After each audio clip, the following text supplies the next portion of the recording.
Okay, so let me just introduce our guest speaker today. This is Jen Stewart, and she is an arts member of NLAPW of our Central Ohio branch. She was born in Columbus, Ohio, and I'm just reading off of her biography here. She had the good fortune to spend her first 20 summers in an island off the coast of Maine, sailing, hiking, and being totally immersed in the wild part of down east Maine. This love of the coast inspired her to start painting landscapes at an early age. Jen earned a BFA in painting from Wittenberg University in 1991, having taken workshops with Stan Moeller in Mohegan and Tom Horn in Ohio. She works both in plein air and in the studio. Her work explores light and shadow across a range of subject matter from inner city to Ohio farms and her beloved Mohegan and the Maine coast. Annual trips for a week of painting in Mohegan renew her love of the ocean and keep her inspired. She strives to evoke a strong sense of place and an emotional response in the viewer. She regularly participates in plein air events and has received numerous awards in plein air competitions and juried shows. Jen is currently serving as vice president of the Ohio Plein Air Society and is active with the Central Ohio Plein Air Painters. She has been represented by Haley Gallery in New Albany since November 2020. So welcome, Jen, and take it away. Okay, thanks, Dawn. Wow, well, that's a preview of what we're going to talk about here today. So my plein air journey started in 2014 on Monhegan Island, Maine, and I'm going to go back and tell you how that happened. So how did I find myself on a ferry going 10 miles out to sea to this island with brand new painting equipment and a lot of fear and trepidation packed with my luggage? Well, okay, so it started further down East Maine, this really remote island that we would spend summers on. This is the yellow fronted cabin there that my dad built when he was 16. And just growing up around that much beauty in the summertime kind of got me looking at things a lot. And, you know, I had really encouraging teachers during school. In middle school, my teacher said, why don't you just take some acrylic paint and just start painting the landscapes? And I kept doing that through high school. And when I got to college, they said, okay, we don't do that. You're not allowed to paint landscapes. That's not serious art. And we're going to teach you everything from scratch. So I did a lot of figure drawing, and I really got a great education in how to draw, painting from literally the same model or drawing from the same model for about 4 years. But most of my work was figurative or, you know, from my imagination. So no landscapes, which was, you know, that was kind of tough. But I kind of took what they said and you know, went with it. But then trying to sell figurative artwork after college, I had 1 year of a lot of struggles. I had 3 shows, but I didn't know enough about matching my artwork with the right market. So that led to nothing but extreme frustration, a lot of work, 1 award that was an Artist Choice Award. So that was kind of, you know, very endearing, but also just kind of made me rethink what I was trying to do. And after a few more years of struggle, I just stopped. My husband at the time was not necessarily very encouraging. So it was, you know, just kind of a 20-year pause, if you will, in doing anything creative. And somewhere in the middle of all of that, in around 2005, I was sailing the coast of Maine with my dad, and I had heard that there was an artist colony off the coast of Maine called Monhegan. And I thought, well, what on earth is this? What's an artist colony, you know? And so we went there, we sailed there, and it was really rough, so we didn't stay on the boat that night. We went in and got a room at this inn that had a dining room with like shared tables. And all of a sudden we found ourselves in this space where all kinds of creative people were gathering. There were musicians and poets and painters. And as we walked down the roads, there were people with easels everywhere, painting landscapes. At first, I was really taken aback, and then I was just kind of angry. And I'm like, well, didn't they have professors who told them they weren't allowed to do this?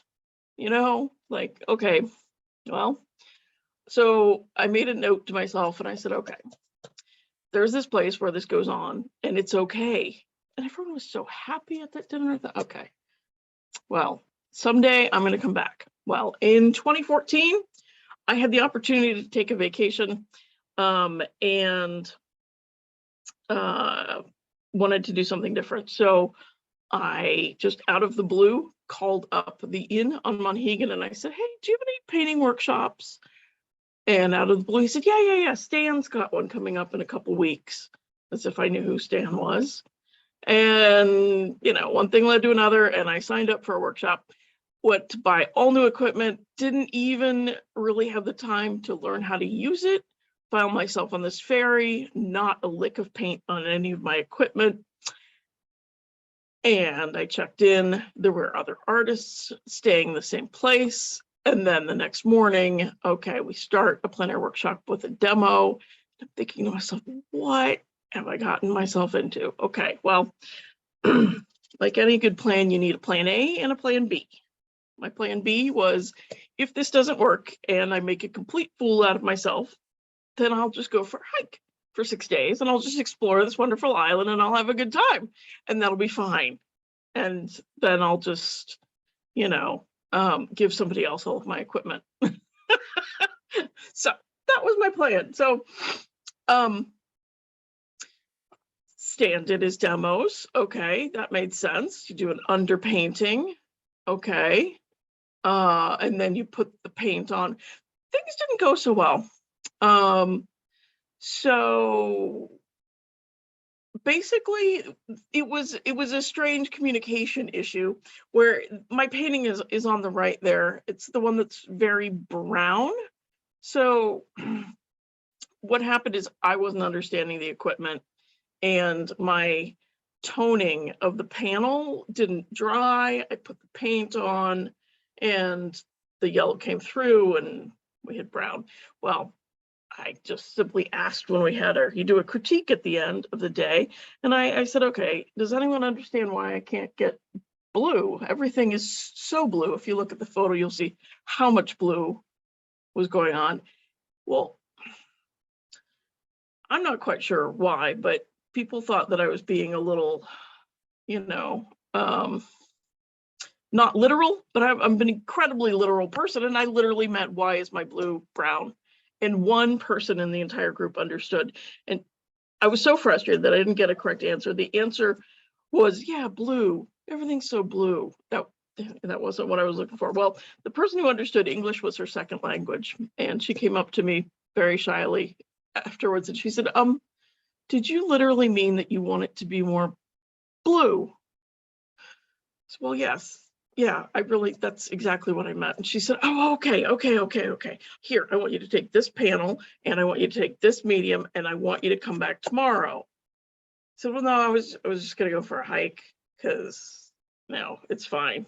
And she said, no, you're going to be there tomorrow. We'll just take it one day at a time.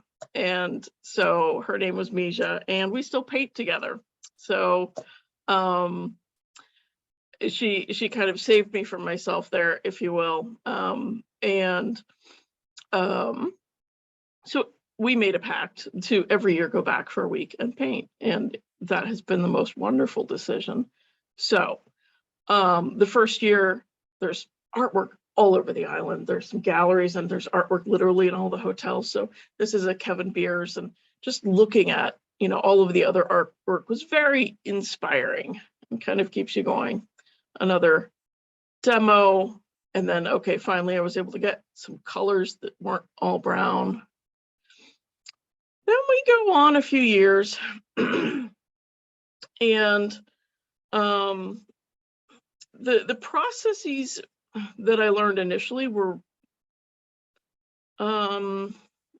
maybe fine, but they didn't necessarily resonate with me. So I had some issues in terms of the process, literally, of laying down the paint. And as you can see from these, I was using a pencil to draw in the shapes first, and then kind of one at a time, if you will, painting each of the things in the scene, which is completely different from the way that most plein air artists approach a scene, and completely different from how I would do it now.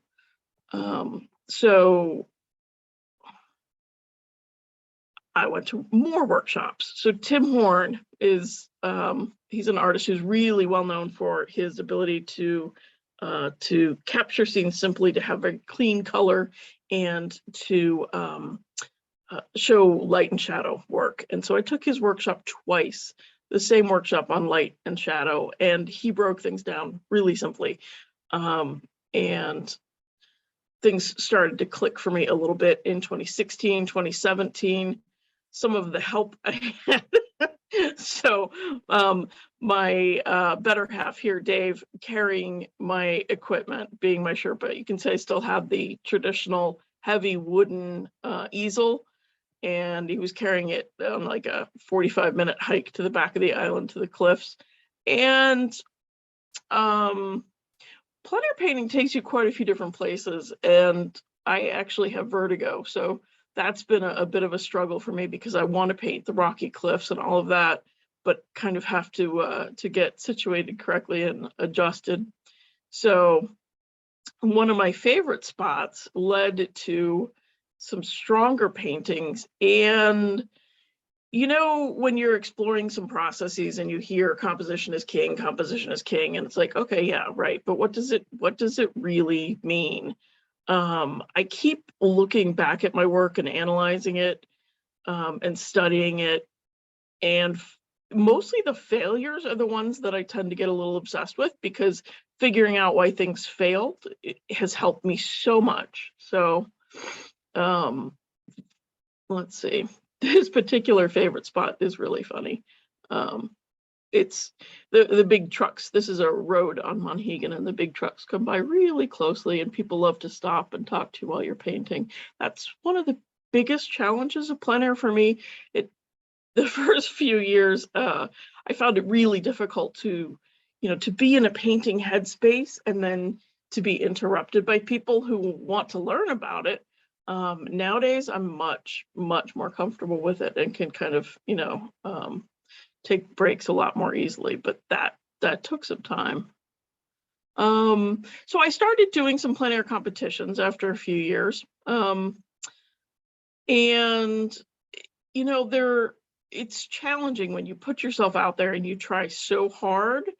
The hardest part for me was not really having a full grasp on what judges look for, and there's that whole thing of aesthetics is relative and all of that, but then if you ask a judge, they'll break it down for you and they'll give you some solid and concrete answers. So I kept looking for what those answers are, and trying to figure that out, not necessarily because winning competitions was a goal, but I figured, well, it could at least help me make better paintings. So this one is really funny. I don't know if you can tell, but this is Marymount Theater in Cincinnati. And I had positioned myself on the street at night, which is really kind of funny. So, right. So where I was standing, when you're doing a painting, you have to step backwards from the painting in order to kind of see it well. And to step backwards, I had to first look to my right to see if there was oncoming traffic.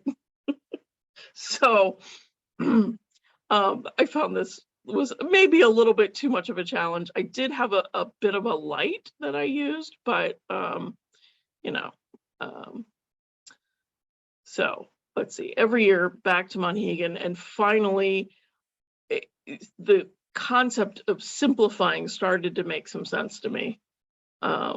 And one of the things that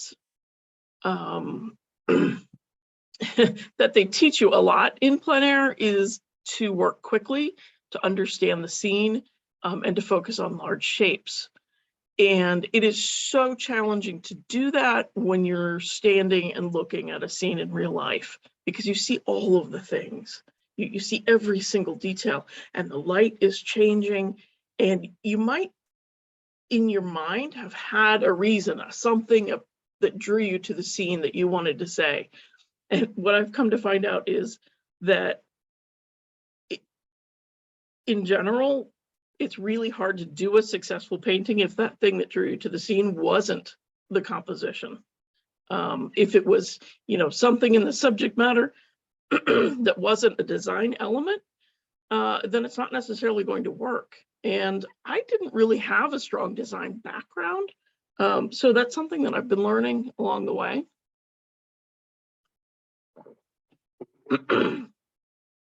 So these are a couple studio pieces that are kind of informed by, excuse me, by the study of plein air.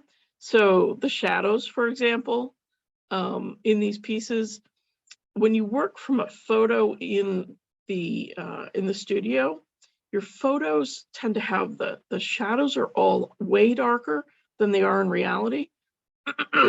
Excuse me. And your light shapes tend to be kind of blown out in a photo. So when I work from photos, I kind of I will manipulate them and edit them to adjust for too much contrast, but also, just making sure that there's color and tonality in the shadow shapes as well. So let's see, then we get to 2018, and I finally had a bit of success in a plein air competition. But the funny thing about this is I spent 2 days on this painting. Right. Now I spend 2 hours, and if it doesn't work, that's it. I'm done. But yeah, I painted it, and then I literally repainted just about every single thing in the surface to kind of simplify it, so that it would hold together. And I simplified my bag and my easel, so easier to carry. And you can see the setup here. This was the Ohio Plein Air competition. A whole lot of people competing with a lot of different media. And the plein air competitions can be pretty unnerving if you let them. So I don't know, it's taken, I guess, years to sort of try to shake off the nerves about it. Let's see. But this particular year was wonderful because I spent a lot more time looking at the other artists' work. This here is Chris Leeper's work on the right. And you could see his 2 paintings there on the left. One of them was his quick draw that he did in like 90 minutes. And some other great work. And if you look and you notice, if you kind of squint at them, you can see that it's all about large value shapes and design that hold it together. It's not in the details. And this gorgeous one of Tom Post's, it's not about the subject matter, but it's about how he approached it and how he put the compositional elements together. So back to Monhegan again. Getting a little bit looser with the brushwork. That has been something that I've been trying for years to get looser with. And let's see, at this point, in general, I would say that the brushwork, it's still a challenge because I'll start really, really loose, and then in the middle it gets tight, and at the end I try to loosen up the hard edges, at least where I don't want them. And getting back a bit from the edge to manage vertigo. Okay, so this, I hope this works, is a really short video that kind of talks about my process a little bit. So let's see if this works.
Okay, that worked. So painting in Ohio was actually kind of a mental block for me, a little bit of a challenge, because Maine has so many wonderful views.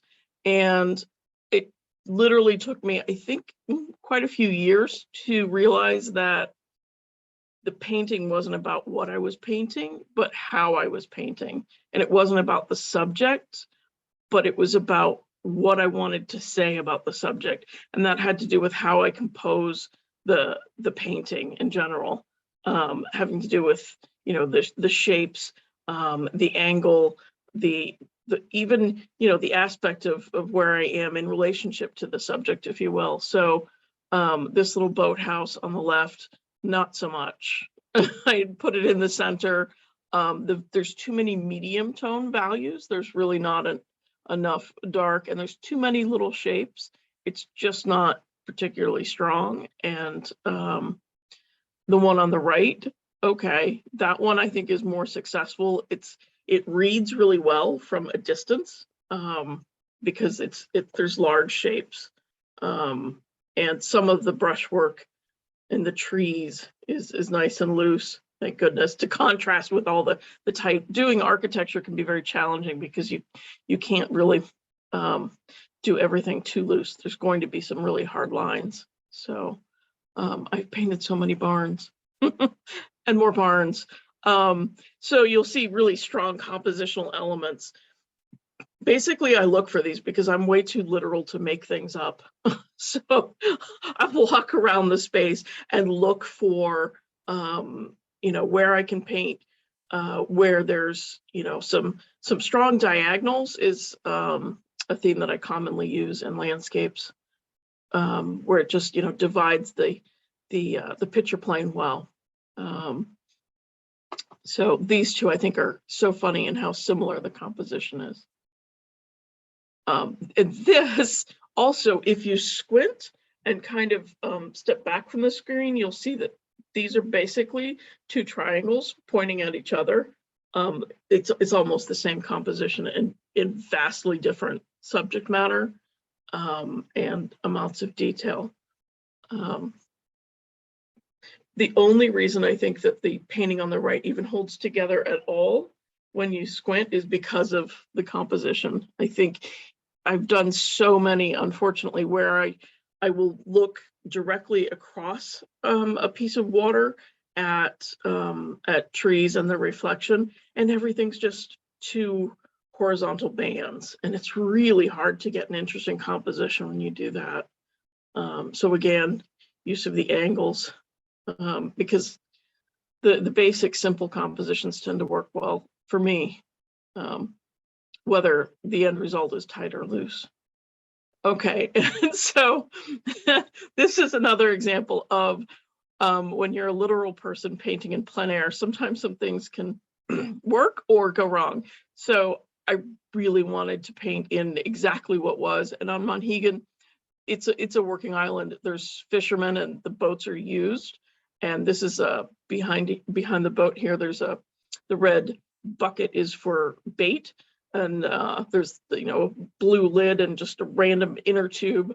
And I wanted to paint it exactly as it was, just to kind of give that, set the mood in that scene.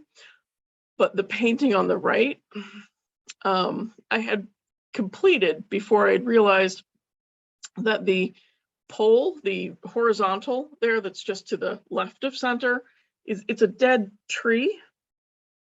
And while it works compositionally, I think it's something that I forgot to make a decision about, because when you're painting plein air, it can be really hard to remember to use your artistic license. And I could have made that a live tree, or at least something more identifiable that doesn't look like a telephone pole. But that was alongside the Scioto in Dublin. So, okay, other challenges of plein air are, of course, the bugs, the sun, rain. But when there's no sun, that's about the worst. When it's overcast and there's no sun, or when it's all sun. The painting on the left, it was about like 95 degrees, and it was one of those really hot summer days where it's just kind of misty, and so hot. And on the right, everything was in shadow. So you had reflections absolutely everywhere. And that was so challenging to simplify.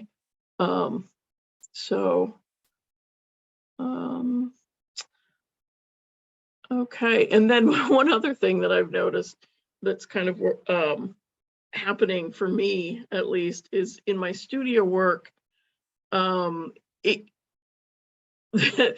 work on the left with the snow, I worked on literally for, I think it was a few months, off and on. And it's a larger piece. It's about 24 by 24.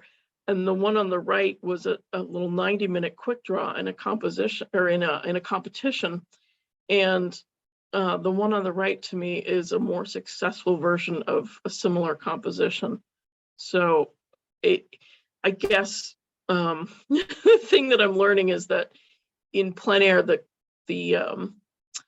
sometimes you catch a good composition, but in general, I tend to almost think about my compositions more in plein air than studio. So it's a little note to self.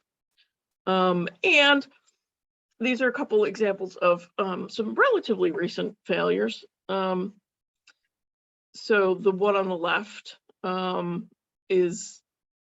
it's so easy when you're out in the field looking for something to paint, to get drawn to the subject and to try to find the best composition of it, and then to paint it, and to not really realize that maybe the composition isn't strong enough to hold the painting. And the one on the right, not many people are familiar with what a hopper is unless they're farmers, and I don't think I made the rest of the painting interesting enough because of the greens. Greens are incredibly challenging as well, but I don't think I nailed that composition. So, okay, so a little game of spot the similarity. One thing that's often used in plein air is the foreground shadow. And the one on the right was just like it's a tiny, tiny little painting, and I think maybe 20 minutes. But they have very similar compositions if you kind of squint at them. The foreground shadow, the big advantage of that is that you then get to be in the shadow when you're painting instead of in the sun, but it also leads the eye into the scene. So I'm a huge fan of foreground shadows as a compositional element. And these are always fun. When I remember to take photos of my work in the scene, they're so fun to post on Instagram.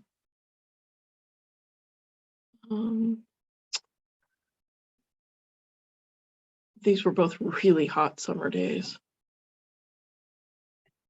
Okay, so this was this past summer, and yeah, I might have gotten too close, but I did kind of watch the area for about 10 minutes just to make sure that the tide was going out instead of coming in, and to make sure that I would be safe. But So this is my setup in general. It's pretty lightweight, but also pretty sturdy. I have broken one tripod already on those rocks, but this one's pretty good. And I keep it really simple. I use a split primary palette, so a warm and a cool of each of the primaries, a white and a gel. I have actually gone out into the field before and forgotten my brushes. And that was when I did a palette knife painting. And recently when I went to Jamaica and I couldn't bring any of the paint thinner, I just used the gel. So it's kind of remarkable what you can do without. Oh, here we go.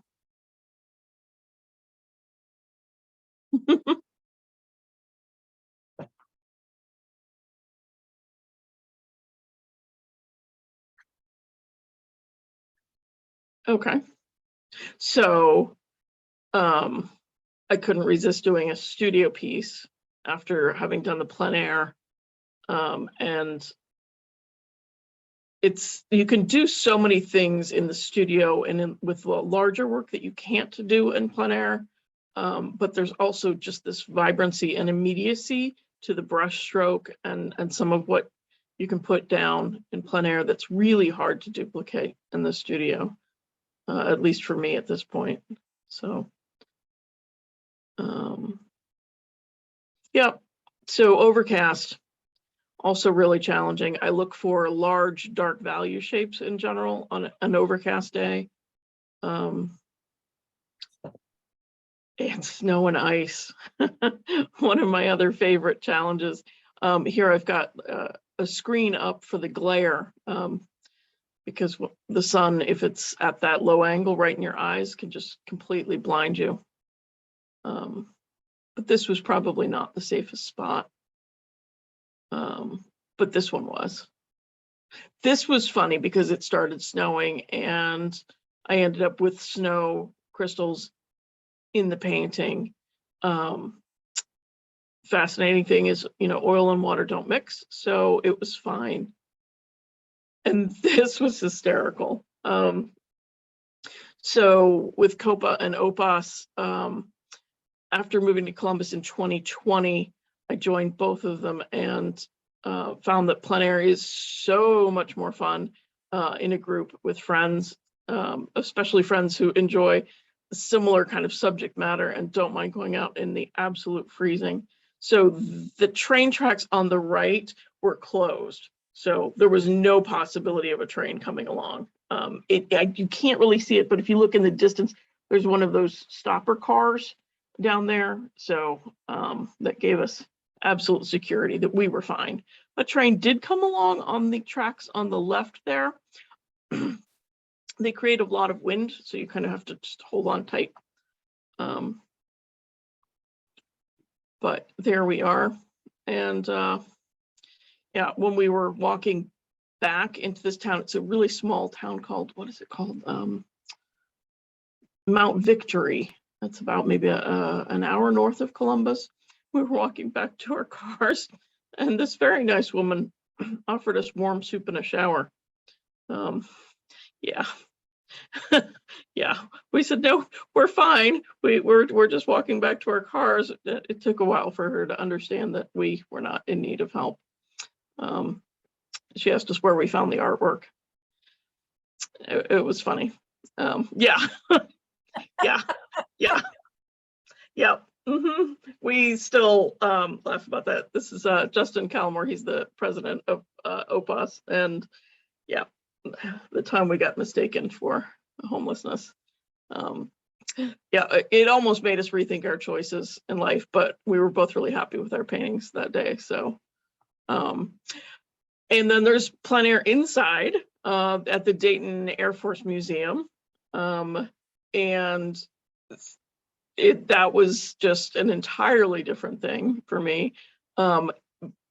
And competition in Indiana that I've done a couple times. This was the first year, and I don't know if you can see it, how exactly tight that painting is.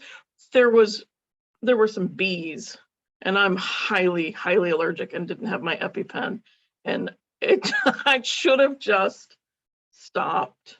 I didn't get stung, but my painting suffered from the nerves, and I just kept it kept getting tighter and tighter. So there's the airplane again. So compare and contrast here, and this one is about looking and not looking. So I believe it was my drawing professor at Wittenberg kept saying, are you looking or are you seeing what you think you're seeing? And painting this airplane was such a good exercise for me in looking and not just painting it gray, because that's what they call the local color, the color of the object, because the object was not at all its color. It was everything that it was reflecting, which was a lot of surprises. So that was a fun exercise. But on the right,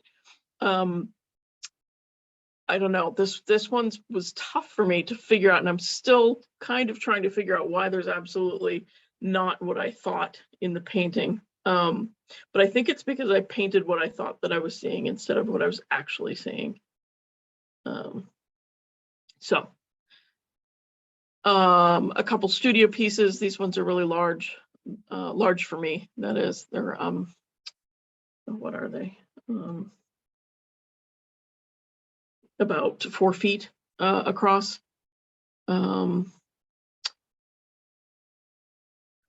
And I want to, this is a lobster pound in Maine, and I really want to do some plein air work from here.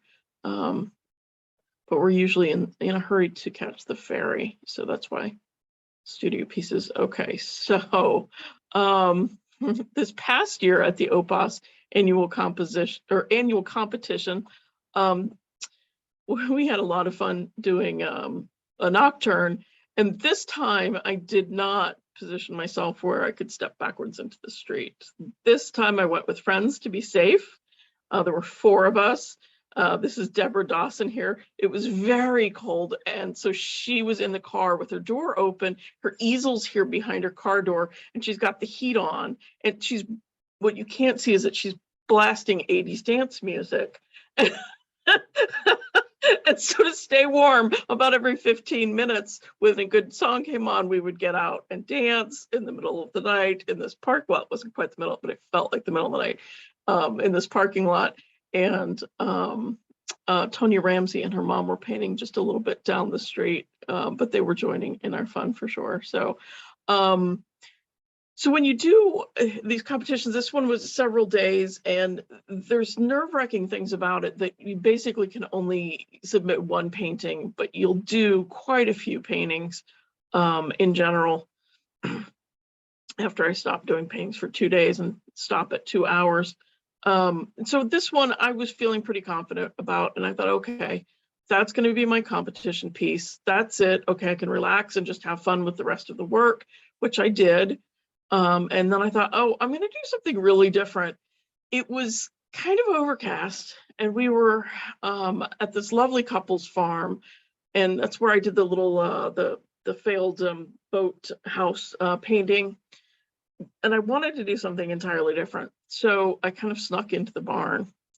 And the chicken. Okay, so I'm afraid of chickens, which is it's another kind of a, when you paint in Ohio, it's bad to be afraid of chickens. They're everywhere, wherever you go. So what happened was, one of the groups, we were painting at a working farm down south of Columbus, and I had set up my easel, and you can see it takes a fair amount of space, but the little, the legs are spindly there on the tripod and all of this. Well, I'd set up, and I was about halfway through my painting when all of a sudden this herd of sheep started coming right at me. And I mean, it was a herd of sheep. It was maybe 30 sheep. They were wider, there was a fence. They were clearly going to come right over me. And I couldn't exactly pick up everything and move. So I just kind of held on to everything and was terrified. So too many farm animals. I mean, not that I just didn't want to get trampled by the sheep. One-on-one, I'm fine with them. But chickens, To be specific, it's the roosters, okay? They will come after you. Yeah, right? They will peck you. They got their eye on you. Yes, exactly. They see you. They're looking, you're in their space, and I respect that. But still, okay, so we got to paint on a private farm once, and Justin had been teasing me about my chicken phobias. Well, the chickens got all let out. They had to get put back in because I couldn't deal with all the chickens. Rooster was giving me the eyeballs. Anyway, it's a long-standing issue I have with chickens. So the chickens were outside, as you can see in the painting. Oh, they had to come in. They had to investigate. And as you can see here, there they are around my easel. What happened is I stepped back. They start walking in a circle around my easel and chanting. Anyway, so I thought I would try something entirely different because I thought, well, why not? My competition piece is entered, or not entered, but it's done. And I can just do something different. And I thought, I'm just going to focus 100% completely on design and see what happens. You know, it doesn't have to be good. And it's so hard to get out of your head, at least for me sometimes, and give yourself permission to fail and to fail completely and try something new. And I thought, well, that's what I'm going to do. And I'm going to keep the paint really thin because that way I can get the glow of the white behind it. I didn't use an underpainting on this. And I thought, well, okay, I'm just going to try it. And that's what happened. And then we were debating. There were several of us in an Airbnb, and I got encouraged to submit the chickens for the competition piece instead of the nocturne. I said, okay, well, you know, I've not won before, so I might not win again. Then it'll be fine. It'll be fine. So, well, wouldn't you know it? Thank you. Right, go figure.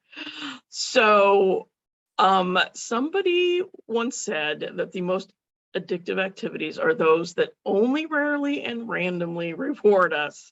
And honestly, the reward isn't necessarily to get a prize, but it was to have that feeling of, oh, I think this one worked.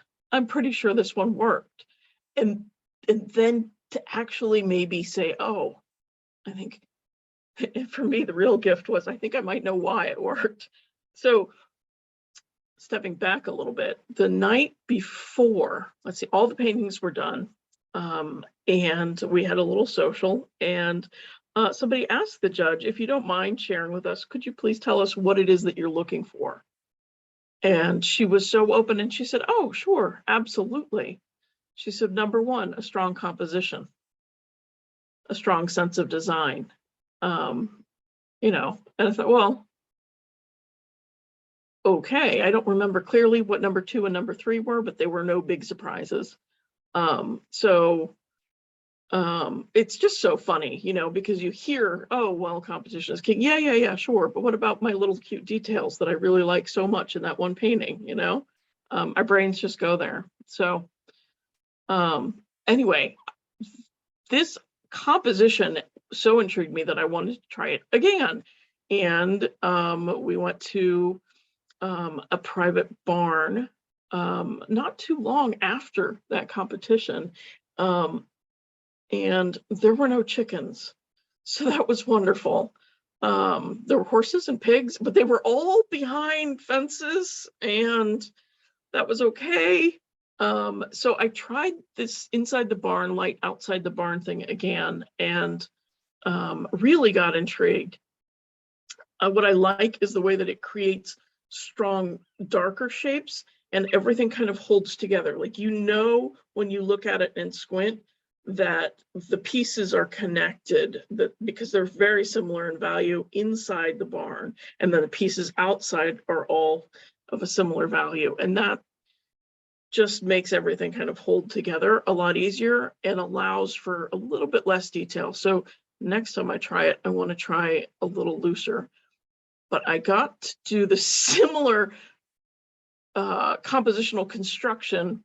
We went down to Jamaica, and that was where I got to fly with my paints when I finally got over the fact that I might lose them. by checking them with an airline, and I didn't lose them, and everything was fine.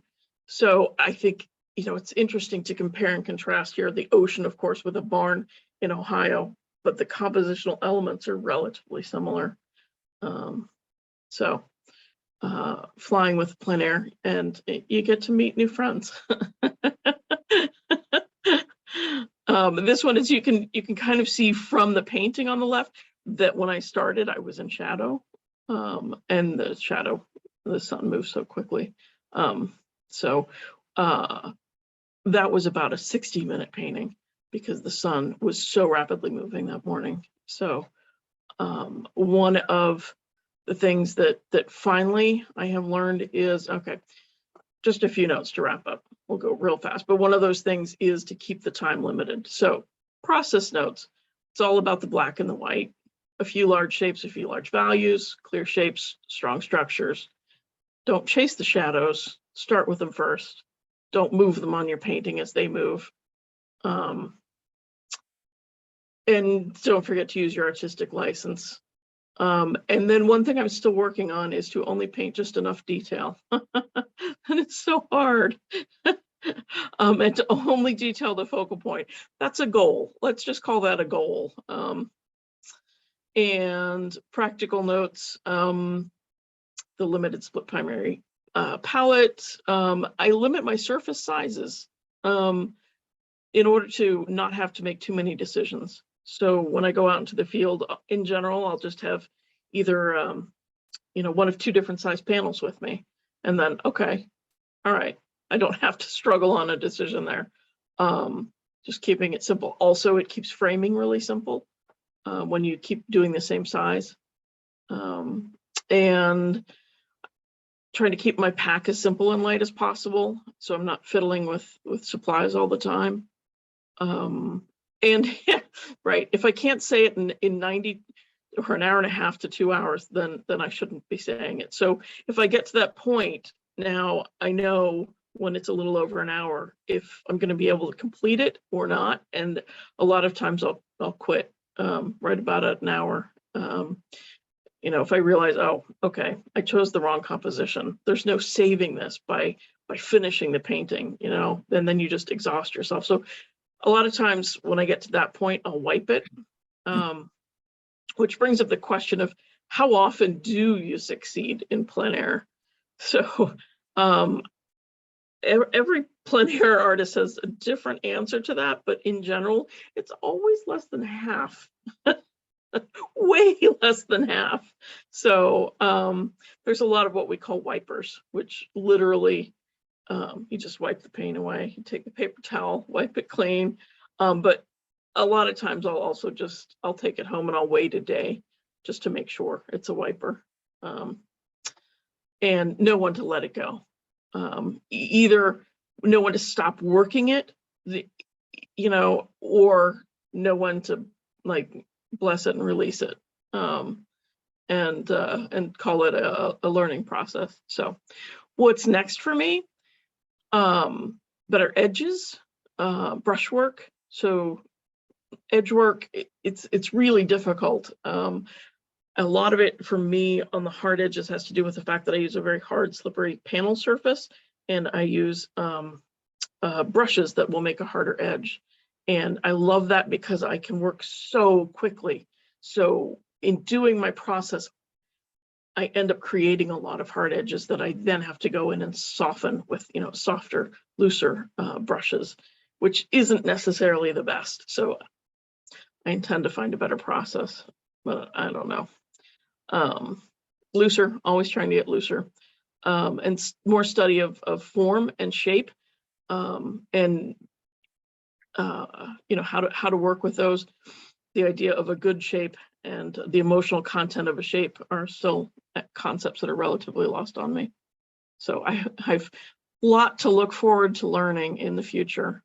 So what's next? Always the constant for me of Monhegan. This is my friend Misha and Dave, probably carrying my painting pack. And goals to find another gallery. and one in the Northeast, and enter more competitions and do more plein air work. So, okay, and then where to find me? Right there on Instagram, on my website, out in the field with COPA, the Central Ohio Plein Air, every Saturday morning, and with OPAS, sorry, at least once a month. We have paint outs somewhere in Ohio, and of course on Monhegan. So, all right. That's that. Any questions? Can you talk about your easel? Is that a Strata easel? Yes, yeah, it is. It is. I love it. Absolutely love it. It's a Strata. I believe it's the mini. I think it's not their tiniest one. It's their second tiniest one. And then I use the two wings that are the palette that goes together. And that is so great because it keeps your paint from drying out for a few days, or you can put it in a gallon-sized Ziploc bag and put it in your freezer. And then, yeah, which is just wonderful. So yeah, I love the Strata. It's a little heavier than some. There's like I also have one of those Yugo, and I haven't used it. It's not as stable as the Strata. I need the whole setup to not move terribly when I put my brush on the surface. And the lighter setups will move a lot, and then you have to weight them down a lot because wind is a big factor. And even with my setup, I still oftentimes will take my backpack with, I'll carry extra small paint tubes in there, and anything else that's heavy, my water bottle, whatever, I attach it to the tripod to weigh it down, so that it's more sturdy. But yeah, it's a Strata, and the tripod is also the one sold by Strata. It's their current generation. I think it's only a few years old. But yeah. Any questions about the Strata? I have a question about your backpack. Do Yeah, you sure. know the name of it, and are you satisfied with it? Yeah, so yes, that's the second or third backpack. The first few I was not satisfied with. If you don't get the right kind of backpack, it can be way more strenuous, and you can end up really hurting yourself if you take it for a bit of a hike. So I have a Kelty Red Wing 40. It's Kelty, I believe, and for some reason I'm pretty sure they have genders on those. It might be the shoulder width or something, but it's the one made for women. It does come with one of those like waist straps, but I don't use that. But it has one of the chest straps that come right here, and I definitely use that.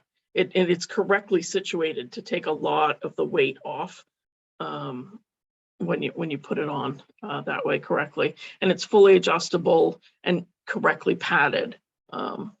So yeah, it's really good. You need to kind of have the right configuration based on what your needs are. But with the Kelty and that tripod, my tripod will now fit inside my backpack, which is important.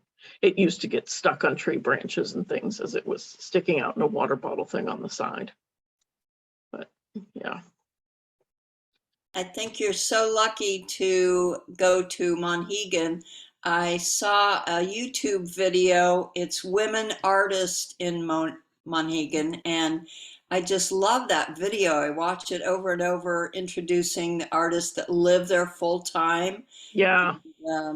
Did you meet a lot of them? Yes, I have, absolutely. It's an interesting community too, for sure. And a lot of them have open studios with different open studio times, so you can go around. There's so many studios on the island. It is pretty amazing. And I do also love too that the entire culture of Monhegan has relatively shifted a bit to be mostly run by women, which is kind of fascinating for an island 10 miles out to sea. But there's some very strong people there on that island, you know, because there's a lot of people who stay there year round, artists as well as, like, you know, the harbor master and that kind of a thing. But yeah, it's a really neat community for sure. Jen, I was going to say on your second painting, your barn painting, where it was you were looking from the inside out. Yeah. I was going to compliment you on some of the light that was shining through into the barn, like on the hay and then going down that ladder. But also, you left some white. A lot of barns have wood that's so old that the light just comes right through, and you left some little white. I don't know if you scratched it out or whatever, but that's a really important little detail that you would know that somebody was really in a barn. Yeah. So that Well, was thank really you. nice little detail. And Thank then you. also, do you usually, when you say you have a wiper, do you ever scrape it down and then put it into little tubes and then make your own little grays out of that? I used to. The challenge there is that Bringing it down.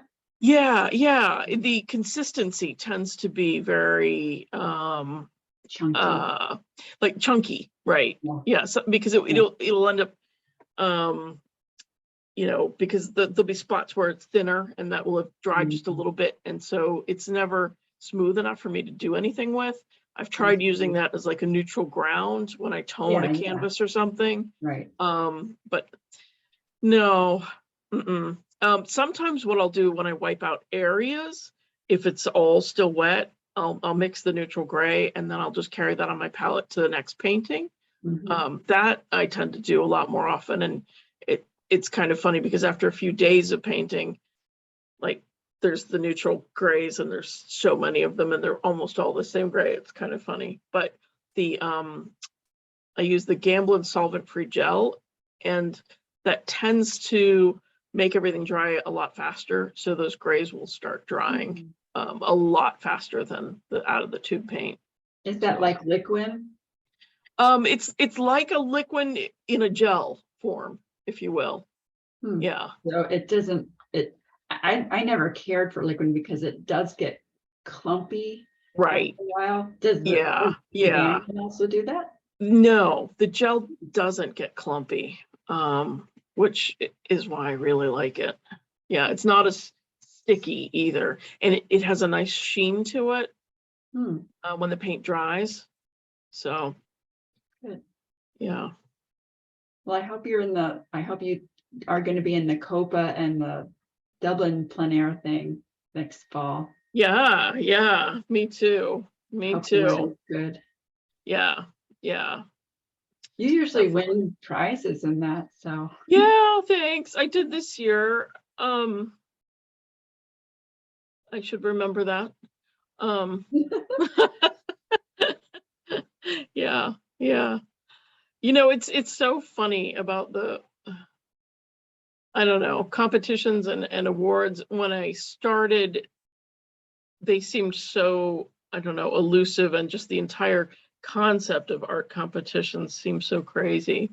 And, you know, I remember then kind of after a little while sort of being wistful, thinking, gosh, I really hope I can get to a place where it just doesn't bother me that much, or I don't notice it, as you know what I mean? I think once you've won an award and sold a painting, you just don't care anymore. You kind of reached that goal, and that's for yourself, which is a really good thing.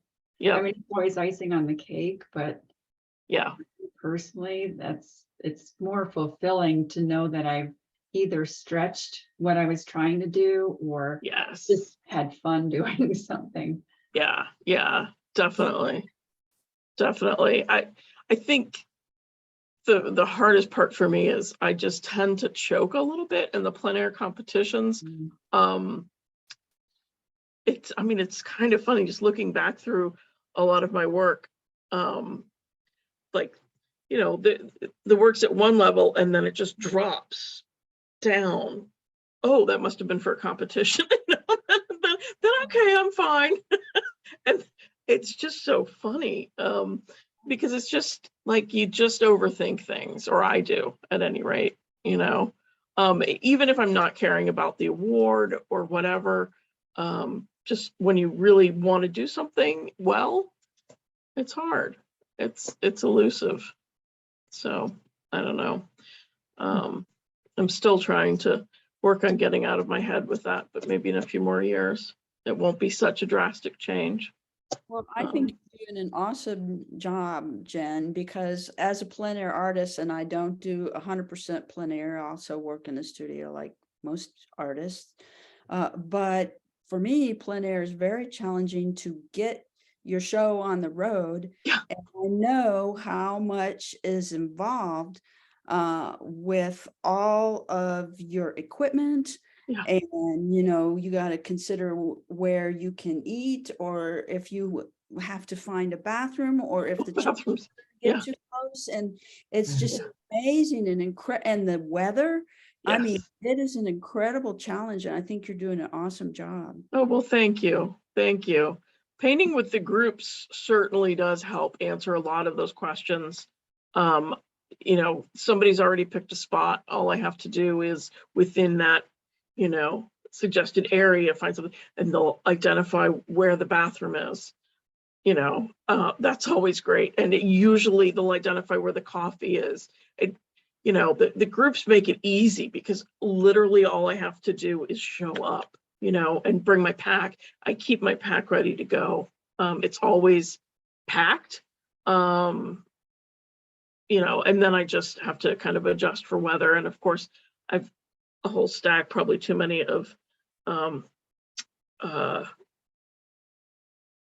plein air painting clothing that I'm thinking I should probably rethink, because of the whole, you know, somebody trying to feed me more warm soup and give me a shower. But I mean, I'm thinking maybe if I go with some more professional looking outdoor gear, that might project a different image.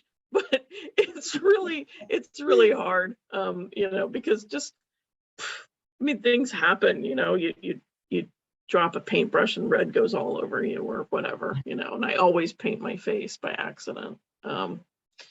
You know, but yeah, it's all of those things is very challenging, but you just try to have the answers. Like there's always an EpiPen, sunscreen, and bug spray in my pack. And, you know, I have an app on my phone that shows me where bathrooms are. So if I go out on my own, it's right. I know, it's not funny. I've never heard of that. That's interesting. It's the one that I like the most is called Gotta Go. I've never heard of that. But yeah, there's a lot of you know, plein air artists who do the circuit, if you will, the competitions. Talking on podcasts, I've learned so much from listening to their talks on podcasts, you know, about the little things that help, and the preparedness. But to me, it's kind of like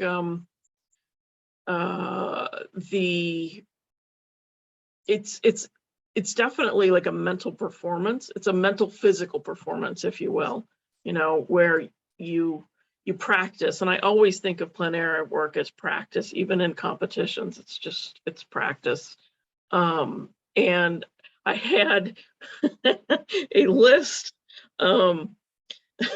This is so funny. It's literally 2 pages front and back of the process, the procedure for me, you know. And there was a time where I would literally put that list on my easel and make sure that I'm following it. And that's how I went from a process of I can't process, you know, I can't mentally simplify, right? Okay, and I'd be looking at the whole scene and I couldn't find the composition, but listed out was do a NOTAN, which is a black and white value study. Okay, I know if I do that first step, then chances of failure really decrease, you know. And if I followed the procedure instead of just getting fascinated by the subject, and starting to detail that, you know, like, okay, follow the procedure, put the subject in a correct composition, you know, and then it can work. But you can't go back and fix that. So I would have this list and then, okay, I'm getting near done. What about my value shapes? Is everything in shadow darker than everything in light? You know, did I push that value difference enough so that it reads as large shapes, or do I have little, you know, overworked detail sections? So was like literally all of that verbiage and process and checklist, and a lot of artists make fun of me for that, you know, because it's so not normal, right, for us to be that I don't know, systematic about it, if you will. But that process really helped train me to be able to complete a painting in 90 minutes, you know, because you just don't have time when you're out there to just start one way and then fiddle with it and then, you know, change it. And so, yeah, it's a strange combination of things. Yeah. And then when I get into the studio, that's why I think sometimes I can overwork things in the studio because I have all the time. So I'll set a timer in the studio and make it kind of a plein air. So. Hey, Jen, you know, when you talked about the yellow airplane painting. Yeah. And how your professor talked about really, really looking. Yeah. Yeah. Yeah, I love that painting. I You do too. saw really well, and the composition was really interesting. It wasn't predictable. So I love that painting. Thank you. And that Thank you just so shows, much. you know, the subject matter, it doesn't matter. That was Right. very, very successful painting. Thank you. Yeah, it's so funny because, yeah, it was like, okay, you're in this massive museum with all of these airplanes. You're right. It's like, do I tell the story of an airplane or is it shapes? And all of that yellow too. Oh my gosh. Well, but look at those shapes. So yeah, thank you. That one was that one was really fun.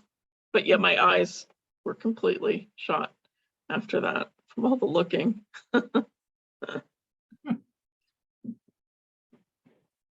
Well, thank you for your attention. I really appreciate it. Thank you. Thank you so much. This was wonderful. Oh, well, Yeah, thank it's you. very informative. Oh, yeah. Yeah. I hope it wasn't too many details.